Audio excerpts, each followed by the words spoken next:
Ancient humans didn't have phones. They didn't have watches. They didn't even have a word for minute. So how did they know when to wake up, when to hunt, when to sleep, or when winter was coming? The answer is stranger and smarter than you'd think.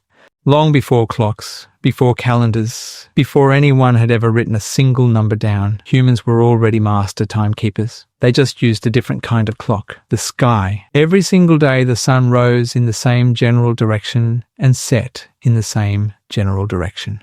Early humans noticed this almost instantly. If you watched shadows carefully, you'd see them shrink as the sun climbed higher, then stretch long again as it dipped toward the horizon. That simple shadow, moving across dirt or stone, became humanity's first clock. No gears, no batteries, just light and shade. Some of the earliest evidence we have of intentional timekeeping comes from structures that lined up perfectly with the sun. Stonehenge, built thousands of years ago in what is now England, aligns almost exactly with the sunrise on the summer solstice and the sunset on the winter solstice. Whoever built it wasn't guessing. They were tracking the sun's movement across an entire year, marking the exact days when the light hit differently. That takes patience. That takes generations of watching the sky and passing down what they saw. But the sun wasn't the only clock. The moon was just as important, maybe even more important for early humans trying to track longer stretches of time. Unlike the sun,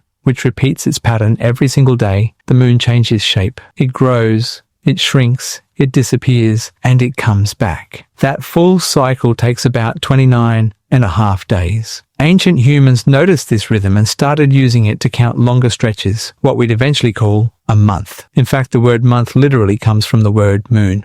Some of the oldest human-made objects ever discovered might actually be ancient calendars. Bones carved with rows of small notches found in places like Africa and Europe are thought by some researchers to represent days of the lunar cycle. Early humans literally scratching tally marks into bone to keep track of the moon's phases. If that's true, it means people were counting time on purpose, tens of thousands of years before anyone invented writing. Then there were the stars. On a clear night with zero light pollution, which was every night back then, the sky was packed with visible stars, more than most of us will ever see today. Ancient humans noticed that certain stars and constellations only appeared during certain seasons. One bright star cluster might show up just before the rains came. Another might appear right when it was time to migrate herds or plant crops. The stars became a seasonal calendar, silently ticking along above their heads every single night. This mattered more than you'd think.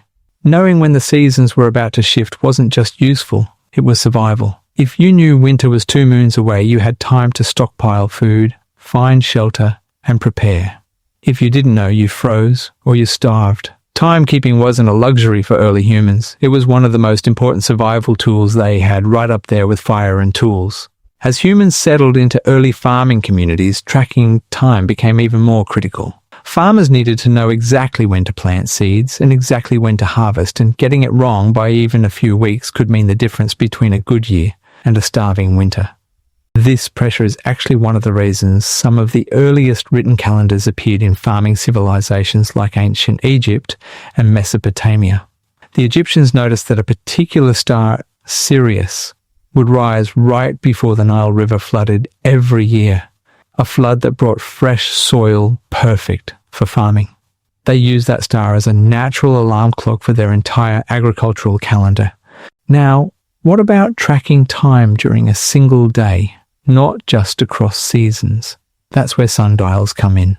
Early sundials were incredibly simple, just a stick placed upright in the ground. As the sun moved across the sky, the shadow of the stick would move too, sweeping around like a clock hand.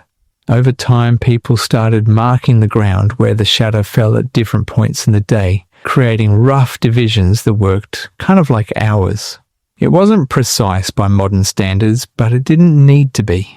It just needed to tell someone, it's around midday, or it's getting close to evening. Water clocks came a little later, and they were surprisingly clever. A container with a small hole would slowly drip water into another container, and as the water level rose or fell at a steady rate, people could estimate how much time had passed. Even at night, or on cloudy days when the sun wasn't visible, Ancient Egyptians and later the Greeks used water clocks like this to measure things like how long a speech should last, or to divide the night into sections for guard duty. What's fascinating is that none of this required numbers the way we think of them today. Early humans didn't need to know it was 3:47 p.m. They needed to know things like the sun is directly overhead, or the moon is full again, or that star is back in the sky. Time to them wasn't a number, it was a pattern. And humans are exceptionally good at noticing patterns, especially when survival depends on it. It is kind of incredible to think about. Long before anyone invented a single mechanical gear, humans had already built a working relationship with time using nothing but shadows, moonlight, starlight, and dripping water. They turned the entire sky into a calendar and the ground beneath their feet into a clock. Every sunrise, every full moon, every seasonal star was information, quietly guiding decisions about food, safety, and survival. So the next time you glance at your phone to check the time, remember, that habit is ancient. Humans have been watching the sky and counting the days for tens of thousands of years. We just traded shadows and stars for screens.